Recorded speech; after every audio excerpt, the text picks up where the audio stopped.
नमस्कार, स्वागत है आप सभी का प्राइम न्यूज में। मैं हूं खुशबू खान और खबरों में बढ़ते हैं विस्तार से। यूपी कांग्रेस के अध्यक्ष अजय लल्लू ने कोरोना को लेकर यूपी सरकार पर हमला बोला है। उन्होंने कोरोना को लेकर यूपी सरकार पर हमला बोला है और कहा है कि सरकार कोरोना की टेस्टिंग को कम कर रही है, प्रदेश में कोरोना तेजी से बढ़ रहा है। ये कई सारे आरोप अजय कुमार लल्लू ने लगाए हैं। इसी के साथ उन्होंने कहा है कि सरकार कोरोना को लेकर गंभीर नहीं है।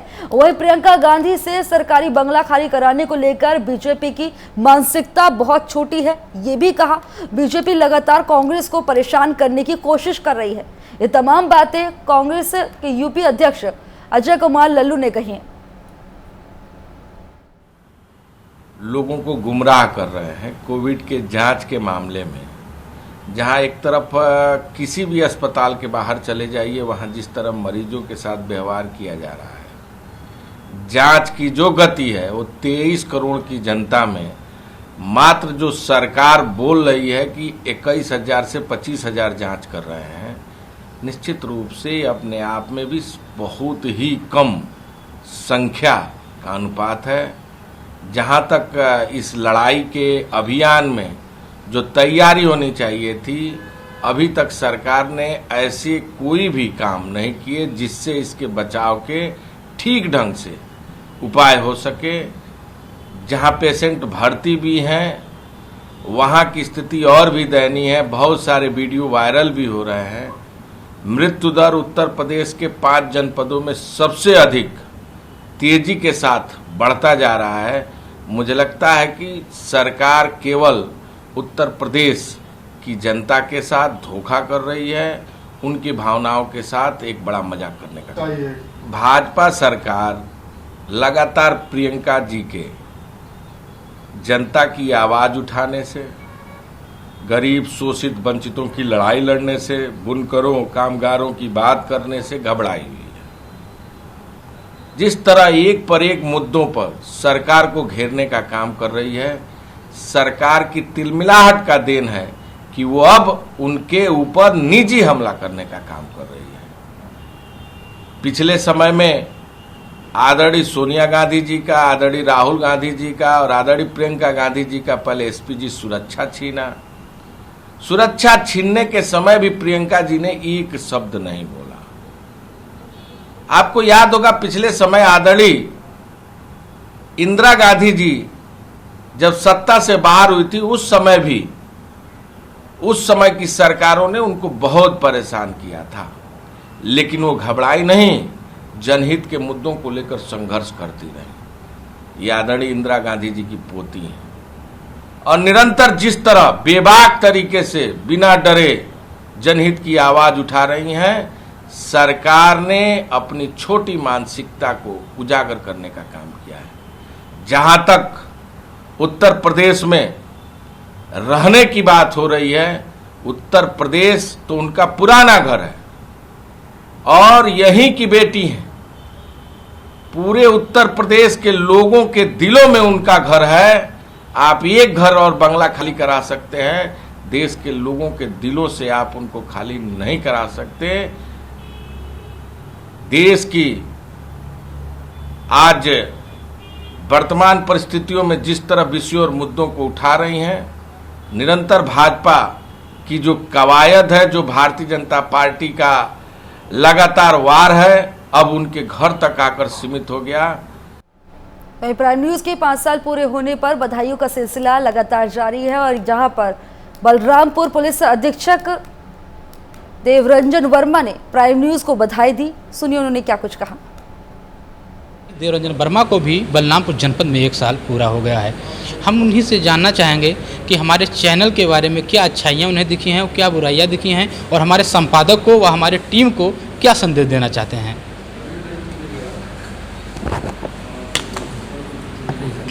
ये प्राइम न्यूज़ चैनल के आज 5 साल पूरे हो गए हैं और ये हमको भी जनपद में 1 साल हो गया है। और पिछले 1 साल में जो हमने अनुभव किया है, तो काफ़ी जिम्मेदारी के साथ में यहाँ जो न्यूज़ चैनल के जो प्रतिनिधि हैं, जो रिपोर्टर्स हैं, उन्होंने काफ़ी जिम्मेदारी के साथ में जो भी खबरें प्रकाशित की, वो बहुत सराहनीय रहा। कई बार ऐसा होता है कि कोई खबर प्रकाशित हो जाती है और उसके बारे में ऑफिशियल वर्जन नहीं लिया जाता है, लेकिन जहाँ तक हमारी जानकारी है कि प्राइम न्यूज़ के द्वारा ऐसा कभी नहीं किया गया। जब भी कोई खबर अगर उनको मिली, कहीं से संज्ञान में आई, तो सबसे पहले उन्होंने उसके बारे में ऑफिशियल वर्जन जाना कि इसके बारे में सत्यता क्या है। पुलिस का जिसे कहते हैं पूरे समाज का दर्पण होती है मीडिया, तो पुलिस विभाग के लिए भी एक दर्पण है मीडिया। जहाँ कहीं पर भी पुलिस विभाग में कोई खामी पाई गई, कोई कमी पाई गई, उसका तुरंत ही प्राइम न्यूज़ ने हम लोग को संज्ञान में दिलाया, ताकि उसके बाद हम लोग करेक्टिव मेजर्स उस पर ले सकें। और इसके साथ ही कभी जब पुलिस विभाग ने कोई अच्छा काम किया, सराहनीय काम किया, कोई नया कदम उठाया, तो उसको भी उतनी ही शिद्दत के साथ आपने अपने मीडिया चैनल में न्यूज़ में जगह दी। तो पूरी टीम के लिए और पूरे जो टेक्निकल टीम है, जो मीडिया कर्मी हैं, जो एडिटर हैं, पूरी टीम के लिए हमारी बहुत शुभकामनाएं हैं कि जिस तरह से आपने एक समाज के बेहतरी के लिए आपने मीडिया के सामने जो एक नज़ीर प्रस्तुत की है आपके चैनल ने, वो आप लोग उसी काम को जारी रखें और जिससे हमारा समाज लाभान्वित होता रहे। धन्यवाद। हमारे साथ बलरामपुर जनपद के पुलिस अधीक्षक देवरंजन वर्मा थे। उनके द्वारा प्राइम न्यूज़ के सभी संपादक व रिपोर्टर व उनके जितने भी वर्कर हैं उन्हें बहुत बहुत बधाई दी गई है। बलरामपुर जनपद से अमित कुमार, प्राइम न्यूज़। देश की राजधानी दिल्ली के आनंद विहार स्टेशन पर बने आइसोलेशन वार्ड का बीजेपी प्रतिनिधि मंडल ने बता दी कि जायजा लिया। दिल्ली के बीजेपी अध्यक्ष गौतम गंभीर ने भी निरीक्षण किया और इस दौरान उसी को देखते हुए केंद्र सरकार ने आनंद विहार रेलवे स्टेशन में एक ट्रेन को कोविड आइसोलेशन वार्ड में तब्दील किया है। इस ट्रेन में 200 कोच हैं, जिसमें से लगभग 1400 बेड्स का इंतजाम किया गया है।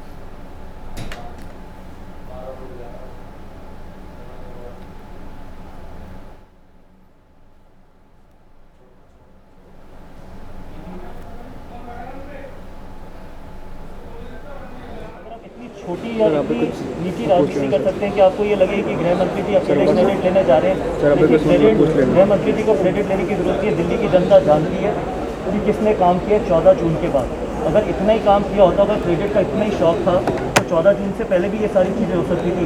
जो ये 10,000 बेड का जो राधा स्वामी यहाँ पर खुला है, जो यहाँ पर ट्रेन में जो बेड्स बने हैं, इसके बाद जो कैपिंग हुई है टेस्ट की और अग्रेसिव टेस्टिंग हुई है, ये पहले भी हो सकती थी।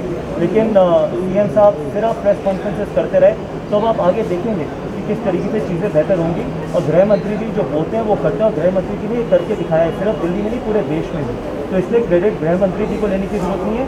जो नीची राजनीति करते हैं उनको सिर्फ क्रेडिट का शौक होता है। सबसे बड़ी चीज़ ये है कि जब से गृह मंत्री जी ने अपनी इंटरवेंशन करी है दिल्ली में, तब से चाहे आप 10,000 बेड जो आईटीबीपी ने बनाए हैं वो देख लीजिए, या फिर आप रेलवे में जो आपको बेड देखने को मिल रहे हैं कि बेड की जिस तरीके से संख्या बढ़ी है, तो इससे पता चलता है कि अगर दिल्ली सरकार ने कुछ किया होता 4 महीने में, क्योंकि उनको 4 महीने मिले थे, और आज दिल्ली सरकार की सबसे बड़ी अगर उनकी कोई अचीवमेंट है तो वो दिल्ली को सबसे आगे लेके जा चुके हैं केसेस में, महाराष्ट्र से भी आगे। तो जब से गृह मंत्री जी ने इंटरफेयर किया है, उसके बाद से सारी चीज़ें बेहतर होनी शुरू हो गई। हमने सुझाव भी दिए थे कि आपको 2 महीने पहले भी कि आपको प्राइवेट हॉस्पिटल में कैपिंग करनी चाहिए इलाज के ऊपर, जिससे गरीब आदमी प्राइवेट हॉस्पिटल में जाकर इलाज करा सके। सिर्फ प्रेस कॉन्फ्रेंसेस करते रहे, सिर्फ करते रहे। पीजी हम 1 करोड़ लोगों को राशन दे रहे हैं, हमारे पास 30,000 बेड हैं। 30,000 बेड आप जनता को कहते हो, और हाईकोर्ट में जाके आप 2,500 बेड कहते हो। सेंटर में तब्दील किया गया। आनंद विहार टर्मिनल एक बड़ा टर्मिनल है। रेलवे की मदद से लगभग 4500 आइसोलेशन बेड्स की यहाँ व्यवस्था की गई है, जिसमें प्रत्येक कोच में एक ऑक्सीजन सिलेंडर है और सारी जो प्राथमिक सुविधाएं वो यहाँ पर हैं। जो दिल्ली सरकार ने अप्रैल के अंदर दिल्ली के मुख्यमंत्री साहब ने प्रेस कॉन्फ्रेंस करके कहा था कि दिल्ली के लोगों को डरने की ज़रूरत नहीं है, पैनिक होने की ज़रूरत नहीं है, हम 30,000 बेड्स देंगे, लेकिन दिल्ली सरकार वो काम ज़मीनी स्तर पर नहीं करा पाई। केंद्र सरकार ने जब हस्तक्षेप किया, मोदी जी के नेतृत्व में माननीय गृह मंत्री अमित शाह जी ने दिल्ली की स्वास्थ्य व्यवस्थाओं को सुधारने का काम किया है, और अब जब 30,000 बेड केंद्र सरकार की तरफ से उपलब्ध हो गए हैं, उसके बाद माननीय गृह मंत्री जी ने कहा है कि हमने 30,000 बेड की व्यवस्था कर दी है। ऐसा नहीं कहा करेंगे। तो जब व्यवस्था कर दी है, प्राइवेट हॉस्पिटल की रेट्स की कैपिंग कर दी है, प्राइवेट लैब में जो टेस्टिंग फीस थी उसको आधा कर दिया है। 169 टेस्ट सेंटर पर कोविड के टेस्ट रैपिड टेस्ट टेक्नोलॉजी के माध्यम से आधे घंटे के अंदर होते हैं, जिसका रिजल्ट 24 घंटे में मिल जाता है।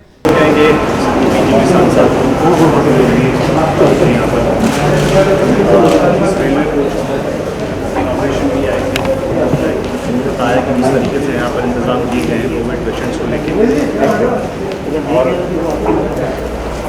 4200 बेड का इंतजाम किया गया है यहाँ पे कोचिंग सेंटर में रेलवे कोच पे। उन्होंने बताया किस तरीके से यहाँ पर इंतजाम किए। और दिल्ली सरकार को भी निशानों में साधा और कहा कि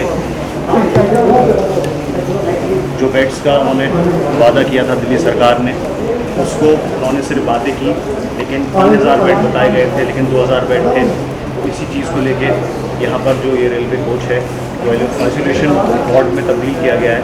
उसके इनॉग्रेशन के लिए सांसद गौतम गंभीर जी यहाँ पर आए थे। उन्होंने कहा कि 4200 बेड का इंतज़ाम इस कोच में किया गया है। जो कोरोना पेशेंट्स हैं जिनको अस्पताल में जगह नहीं मिल रही है वो यहाँ आकर अपना इलाज करा सकते हैं। कैमरामैन जुबैर राणा के साथ मैं अब्बास मेहंदी, प्राइम न्यूज़ दिल्ली।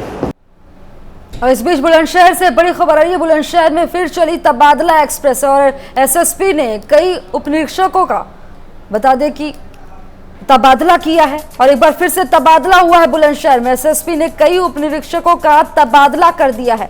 संदीप कुमार को बनाया गया है बगरासी चौकी का प्रभारी, वहीं दिनेश प्रताप सिंह को चोला चौकी का प्रभारी बनाया गया है। विनोद कुमार को खुर्जा गेट चौकी का कमान दी गई है। ब्रजेश कुमार को अपराध शाखा में भेजा गया है। इसी के साथ प्रमोद कुमार को खुर्जा के वरिष्ठ उपनिरीक्षक बनाया गया है। स्वाति शर्मा को थाना गुलावटी भेजा गया है। आनंद वीर को थाना अध्यक्ष सलेमपुर बनाया गया है।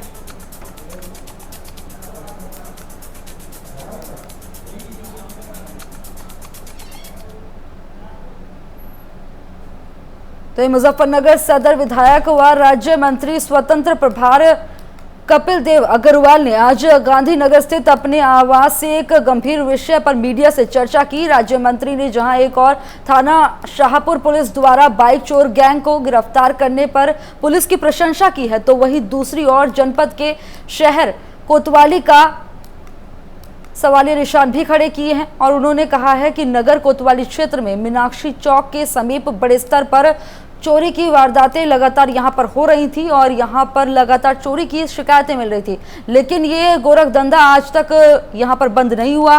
राज्य मंत्री ने एसएसपी को चोरी के वाहन काटने वालों के खिलाफ भी यहां पर कार्रवाई करने के निर्देश दिए हैं। पढ़ा होगा कि शाहपुर पुलिस ने एक बड़ा गैंग मोटरसाइकिल चोरी करने वालों को पकड़ा है, जिसमें दिल्ली से चुरा करके मोटरसाइकिल लाई जाती थी और मोटरसाइकिल के प्लेट नंबर बदल करके उनको बेचा जाता था या उनके स्पेयर पार्ट्स निकाल करके और उनको कटिंग की जाती थी।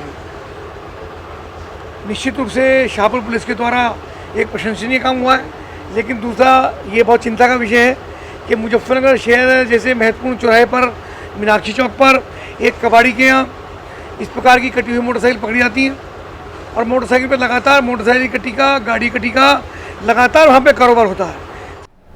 एक तरफ जहां प्रदेश सरकार स्वास्थ्य सेवाएं बेहतर करने के लिए तमाम जद्दोजहद कर रही है, तमाम कोशिशें कर रही है, लाखों रुपए खर्च किए जा रहे हैं, तो वहीं दूसरी तरफ देखा जाए तो अलीगढ़ की स्वास्थ्य सेवाएं बिल्कुल बदहाल नजर आ रही है और एम्बुलेंस सेवाएं पूरी तरह से ठप नजर आ रही हैं, जिससे स्वास्थ्य विभाग पर कई सारे सवाल भी खड़े होने लगे हैं। अलीगढ़ में बदहाल होती हुई स्वास्थ्य व्यवस्थाएं नजर आने पर कोरोना का संकट और ज्यादा गहराता हुआ नजर आ रहा है। कोरोना काल में भी ठप पड़ी हैं एम्बुलेंस सेवाएं, जिससे लोगों को भारी दिक्कतों का सामना करना पड़ रहा है। तस्वीरें आपकी टीवी स्क्रीन पर दिखा रहे हैं। तस्वीरों में आप देख सकते हैं कि 108 नंबर की एम्बुलेंस जिसे 3 लोग धक्का लगाते हुए नजर आए। कोरोना काल में जहां पर वक्त पर हॉस्पिटल मरीजों को पहुंचाना जरूरी है, ऐसे में ये व्यवस्थाएं बिल्कुल चरमराई हुई है, जिससे मरीजों के लिए यह खतरा साबित हो रही है।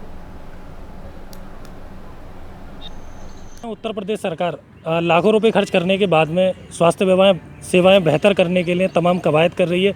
वहीं बिल्कुल आप तस्वीरों में देख सकते हैं कि एम्बुलेंस में जो जिस तरीके से एम्बुलेंस के जो चालक हैं, उसके अलावा जो परिजन हैं एम्बुलेंस में जिन्हें ले जाने के लिए एम्बुलेंस लगाई गई हैं, लोगों को बेहतर सुविधाएं देने के लिए, बिल्कुल तस्वीरों में आप देख सकते हैं कि किस तरीके से धक्का लगाया जा रहा है। तो कहीं ना कहीं प्रदेश सरकार पर सवालिया निशान खड़ा हो रहा है कि इतनी स्वास्थ्य सेवाएँ बेहतर करने के बावजूद जो कोरोना काल चल रहा है उस दौरान भी लगातार स्वास्थ्य सेवाएँ बिल्कुल बदहाल हुई पड़ी हैं। मैं इस समय मौजूद मौजूद हूँ सीएमओ कार्यालय पे, जहाँ पे बिल्कुल एम्बुलेंस खड़ी हुई है। मेरे पीछे तस्वीरों में आप देख सकते हैं कि किस तरीके से एम्बुलेंस यहाँ पे खड़ी हुई हैं, और जो पीड़ित या सीधे तौर पे कहेंगे कि जो परिजन हैं, जो जिनके परिवार का कोई बीमार हो जाता है, तो उस तरीके से उन्हें ले जाने के लिए जो 108 और 102 एम्बुलेंस सेवा प्रदेश सरकार द्वारा लागू की गई है, उन्हें किस तरीके से धकियाने के बाद में उन्हें स्टार्ट किया जाता है। और सबसे बड़ा सवाल प्रदेश सरकार पर ये खड़ा होता है कि आखिर कब तक ये व्यवस्थाएं सुधरेंगी, और इस कोरोना काल में जो भयंकर संक्रमण लोगों को लेके फैल रहा है, किस तरीके से स्वास्थ्य विभाग इन लोगों को बेहतर सेवाएं देने में बिल्कुल लाभदायक साबित होगा। प्राइम न्यूज़ के लिए विश्व प्रताप सिंह राघव, अलीगढ़।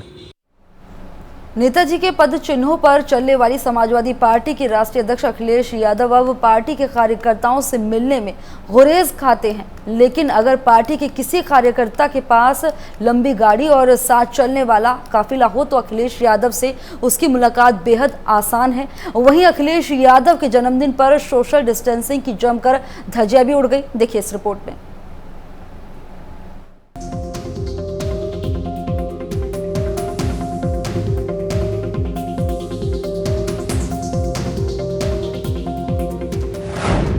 न चेहरे पर मास्क, न सोशल डिस्टेंसिंग का ख्याल।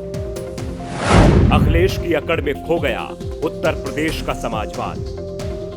मौका था समाजवादी पार्टी के राष्ट्रीय अध्यक्ष अखिलेश यादव के जन्मदिन का। सुबह से ही पार्टी कार्यालय के बाहर कार्यकर्ताओं की भीड़ लग चुकी थी। कार्यकर्ता इतने उत्साहित थे, इतने उत्सुक थे कि ना तो उन्हें सोशल डिस्टेंसिंग का ख्याल था और ना ही चेहरे पर मास्क लगाने का। कोरोना हो भी जाए तो फर्क नहीं पड़ता, बस भैया जी के दर्शन हो जाए, उनके साथ केक काट लिया जाए तो जीवन सफल हो जाएगा। हालांकि कुछ कार्यकर्ताओं ने अखिलेश के साथ केक भी काटा, लेकिन साथ ही केक काटने वाले कार्यकर्ता वो थे जिनके पास लंबी लंबी गाड़ियों के साथ पीछे चलने वाला लंबा चौड़ा काफिला था। लेकिन जिनके पास इन दोनों में से कुछ भी नहीं था, वो बस अपने हाथ में मिठाई का डिब्बा लिए उनके दर्शन की राह तकते रह गए। जब अखिलेश का काफिला पार्टी कार्यालय से बाहर निकला तो पहले से वहां मौजूद सुरक्षा कर्मियों ने सभी कार्यकर्ताओं को खदेड़ना शुरू कर दिया। चेहरों पर मायूसी भरी मुस्कान लेकर सभी कार्यकर्ता किनारे होते हुए दिखाई दिए और अगले दिन की तैयारी में लग गए कि कल फिर सुबह जाएंगे, कल फिर खड़े रहेंगे, शायद कल अखिलेश भैया की नजर पड़ जाए और वो मिलने के लिए बुलाए। ऐसे में सवाल यही उठता है कि 2022 में 351 सीट का दावा भरने वाले अखिलेश यादव आखिर कैसे इस आंकड़े तक पहुंचेंगे। भीतर खाने से ये भी आवाज सुनाई दी है कि कई कार्यकर्ता ऐसे हैं जो इस बात से भी नाराज हैं कि अखिलेश भैया ने फलाने से वीडियो कॉलिंग पर बात की है, हमसे तो बात भी नहीं की। उत्तर प्रदेश के पूर्व मुख्यमंत्री और समाजवादी पार्टी के राष्ट्रीय अध्यक्ष अखिलेश यादव का आज जन्मदिन है। जन्मदिन कार्यकर्ता मना भी रहे हैं, लेकिन इस कोरोना काल के दौरान ये जन्मदिन किस तरह से मनाया गया आपको हम दिखा सकते हैं। थोड़ी देर पहले का ही नज़ारा था जब यहाँ पर केक काटा गया था। सोशल डिस्टेंसिंग की पूरी धज्जियाँ उड़ाई गई हैं। वो दृश्य भी हमारे पास मौजूद हैं, जहाँ पर बिल्कुल भी सोशल डिस्टेंसिंग का जो मायने थे उनकी पूरी तरह से धज्जियां सपा कार्यालय के बिल्कुल सामने उड़ाई गई हैं। और कई ऐसे कार्यकर्ता हैं जो खुले में घूम रहे हैं, जिनके चेहरे पर मास्क नहीं हैं, और कुछ ऐसे भी कार्यकर्ता हैं जिन्होंने अपनी व्यथा जो है वो छिपाते हुए ये तो कह दिया कि हाँ अखिलेश जी से मुलाकात हुई है, लेकिन बीते कई दिनों से जो खबर निकलकर सामने आई है कि अखिलेश यादव किसी से भी मुलाकात नहीं कर रहे हैं। अहम बात यह है कि बीते दिनों अखिलेश यादव अपने कार्यकर्ताओं के साथ वीडियो कॉलिंग के जरिए बात करते हुए नजर भी आए हैं, लेकिन कई ऐसे अभी भी कार्यकर्ता हैं जो कहीं ना कहीं नाराज़ हैं क्योंकि उन तक अखिलेश यादव का कॉल नहीं पहुंचा है। समाजवाद की बात करने वाले अखिलेश यादव से अब यही सवाल है कि आखिर जब उनके कार्यकर्ता ही इस सवाल को खड़ा कर रहे हैं कि उन तक उनकी बात नहीं पहुंच पा रही है, रोज़ समाजवादी पार्टी कार्यालय के बाहर ये भीड़ लगी रहती है, लोग यहाँ पर आते हैं और कोशिश करते हैं कि किसी भी तरह से अखिलेश यादव से मुलाकात हो सके, लेकिन मुलाकात नहीं हो पाती है। बताया सिर्फ इतना जाता है कि अध्यक्ष जी नहीं मिलना चाहते हैं। अध्यक्ष जी यानी अखिलेश यादव मुलाकात नहीं करना चाहते हैं, अपने कार्यकर्ताओं से नहीं मुलाकात करना चाहते हैं, उनका जिनसे मन है वो खाली उन्हीं से मुलाकात करेंगे। इस बात के बाद ये सवाल सबसे अहम यही खड़ा होता है कि आखिर 2022 में जिस तरह से 351 सीटों का दावा अखिलेश की तरफ से किया जा रहा है, जब वो अपने कार्यकर्ताओं से ही मुलाकात नहीं कर रहे हैं तो ये आंकड़ा कैसे छुआ जाएगा। लखनऊ से कैमरा पर्सन दीपक के साथ मैं नितिन, प्राइम न्यूज़। देवरिया के भटनी थाने में अश्लील हरकत करने वाले पूर्व कोतवाल भीष्म सिंह यादव को गिरफ्तार कर लिया गया है। भीष्मपाल को एसओजी की टीम ने बस्ती के हरैया से गिरफ्तार किया है। वहीं डीआईजी आरोपी की सेवा को समाप्त कर दिया है। दरअसल आरोपी भीष्म सिंह काल ने एक महिला के साथ बदसलूकी की थी और दुर्व्यवहार किया था। अश्लील हरकत करने वाला ये एसओ गिरफ्तार कर लिया गया है और थानेदार भीष्मपाल सिंह यादव ने 22 जून को फरियाद लेकर आई एक लड़की और उसकी मां के सामने बेहद शर्मनाक अश्लील हरकत की थी, जिसका वीडियो सामने आने के बाद उसे निलंबित कर दिया था और गिरफ्तारी के आदेश दिए गए थे। कल थाना भटनी पर एक लड़की की तहरीर पर निलंबित निरीक्षक भीष्मपाल सिंह के विरुद्ध 354A, 509 और 166 आईपीसी का अभियोग पंजीकृत किया गया था। अभियोग पंजीकृत होते ही यह निरीक्षक अचानक गायब हो गए। इनके फरार हो जाने की वजह से इन पे 25,000 का इनाम घोषित किया गया। आज जनपद की एसओजी टीम ने इस निरीक्षक को गिरफ्तार कर लिया है।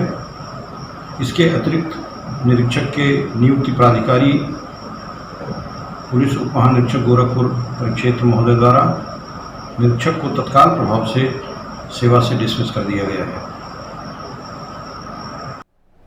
खबरों में आगे बात बांदा की कर लेते हैं। बांदा में कोरोना का प्रकोप रुकने का नाम नहीं ले रहा है। लगातार बांदा में कोरोना संक्रमितों का आंकड़ा बढ़ रहा है। अब इसी कड़ी में बता दें कि बांदा में लगातार संक्रमितों का आंकड़ा मच रहा है, जिससे स्वास्थ्य विभाग में हड़कंप मचा हुआ है। अब इसी कड़ी में बांदा मेडिकल कॉलेज में भी हालात कुछ ऐसे ही दिखाई दिए। निरीक्षण किया गया। हाल ही में स्वास्थ्य मंत्री ने भी यहाँ पर दौरा किया था, निरीक्षण किया था। कई सारी निर्देश भी दिए गए थे। निरीक्षण के दौरान डॉक्टर मुकेश भी इस दौरान मौजूद थे। अब इसी कड़ी में अब बांदा मेडिकल कॉलेज के हम आपको बता रहे हैं, जब यहाँ पर हाल ही में स्वास्थ्य मंत्री ने निरीक्षण किया था और डॉक्टर मुकेश यादव यहाँ पर मौजूद थे, जिनकी कोरोना रिपोर्ट पॉजिटिव आने के बाद स्वास्थ्य विभाग में हड़कंप मच गया था। हाल ही में यूपी सरकार के चिकित्सा एवं स्वास्थ्य मंत्री सुरेश खन्ना ने यहाँ पर राजकीय मेडिकल कॉलेज का निरीक्षण किया था। निरीक्षण के दौरान डॉक्टर मुकेश यादव समेत जिले के आला अधिकारी इस दौरान मौजूद थे। वहीं निरीक्षण के 2 दिन बाद ही प्राचार्य की रिपोर्ट पॉजिटिव आने के बाद और लोगों पर संक्रमण का खतरा मंडरा रहा है। चीन के वुहान शहर से कोरोना नामक अदृश्य वायरस निकलने से पूरे देश और प्रदेश में हाहाकार मचा हुआ है। हालांकि भारत देश भी इससे अछूता नहीं रहा। यहाँ तक कि 5 लाख से ज़्यादा संक्रमित मरीज भारत देश में हैं। उससे कहीं ज़्यादा मरीज ठीक होकर के घर भी जा चुके हैं। खास बात ये देखी गई है कि भारत में रिकवरी रेट लगभग 60% बताई गई है, जिस वजह से बहुत से लोग स्वस्थ होकर के अपने घर जा चुके हैं। ऐसा ही एक मामला बांदा जनपद के राजकीय मेडिकल कॉलेज के प्रिंसिपल डॉक्टर मुकेश यादव का भी आया है, जो कोरोना पॉजिटिव मरीज निकले हैं। हालांकि उत्तर प्रदेश सरकार के पिछले हफ्ते आए चिकित्सा स्वास्थ्य मंत्री डॉक्टर सुरेश खन्ना ने इसी मेडिकल कॉलेज का निरीक्षण किया था और निरीक्षण के दौरान डॉक्टर मुकेश यादव सहित बांदा के आला अधिकारी मौजूद थे। यहाँ तक कि डीएम, एसपी, डीआईजी और कमिश्नर भी थे। आशंका ये भी जताई जा रही है कि ये सभी आला अधिकारी कोरोना की चपेट में आ सकते हैं। अब देखना ये है कि इनकी जांचें कब तक आ पाती हैं और ये जांचें पॉजिटिव होती हैं या निगेटिव होती हैं। हालांकि बताया गया है कि डॉक्टर मुकेश यादव की जो जांच हुई है वो 2NET स्क्रीनिंग के तहत हुई है, जो पॉजिटिव आई है और उनका सैंपल राजकीय मेडिकल कॉलेज झांसी भेजा गया है, जो 2 दिनों बाद आएगा। आशंका ये भी जताई जा रही है कि 2NET की जो रिपोर्ट है वो बिल्कुल सत्य पाई गई है, दूसरी रिपोर्ट भी पॉजिटिव आ सकती है। इसके तहत डॉक्टर मुकेश यादव 14 दिनों के लिए होम क्वारंटाइन हो गए हैं। कैमरा पर्सन संदीप के साथ अरविंद सिंह गौतम, प्राइम न्यूज, बांदा। सुनील देव, भारतीय समाज पार्टी के राष्ट्रीय अध्यक्ष ओम प्रकाश राजभर से जुड़ी यह खबर आ रही है, जिससे हम आपको रूबरू करा रहे हैं। उनका आगमन वाराणसी के सर्किट हाउस में हुआ। इस दौरान जोरदार उनका स्वागत किया गया। उन्होंने कहा कि नरेंद्र मोदी जी ने वादा किया था कि हमारे 1 जवान शहीद होंगे तो उनके 10 जवानों के सिर वो लेकर आएंगे। लेकिन अब ज़मीनी स्तर पर वो तमाम बातें नहीं दिखाई दे रही हैं और कुल मिलाकर देखा जाए तो इस दौरान उन्होंने मोदी सरकार पर जमकर हमला बोला।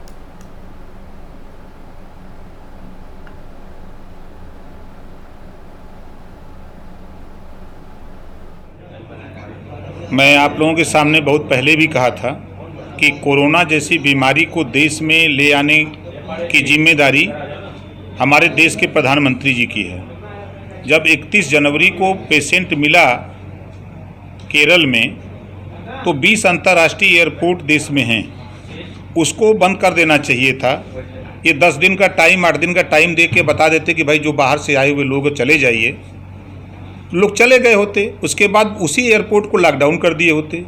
जो विभिन्न प्रदेशों में लोग जा कर के भारतीय मजदूर काम कर रहे हैं, उनको 8 दिन 10 दिन का टाइम दे दिए होते कि भाई आप लोग अपने अपने घर चले जाओ। एक बीमारी पूरी दुनिया में फैल रही है जिसको लेकर के हम देश को लॉकडाउन करेंगे। तो आज इतनी बड़ी दुर्गति हमारे श्रमिकों की नहीं हुई होती, मजदूरों की नहीं हुई होती, इतना तेज़ी से कोरोना नहीं फैलता। लेकिन ये डोनाल्ड ट्रंप के स्वागत में और विधायकों के खरीदने में, कांग्रेस की सरकार मध्य प्रदेश गिराने में ये लीन रहे, जिसका खामियाजा पूरा देश भुगत रहा है। इसी के साथ इस बुलेटिन में इतना ही। देश और प्रदेश की तमाम खबरों के लिए देखते रहिए प्राइम न्यूज़। नमस्कार।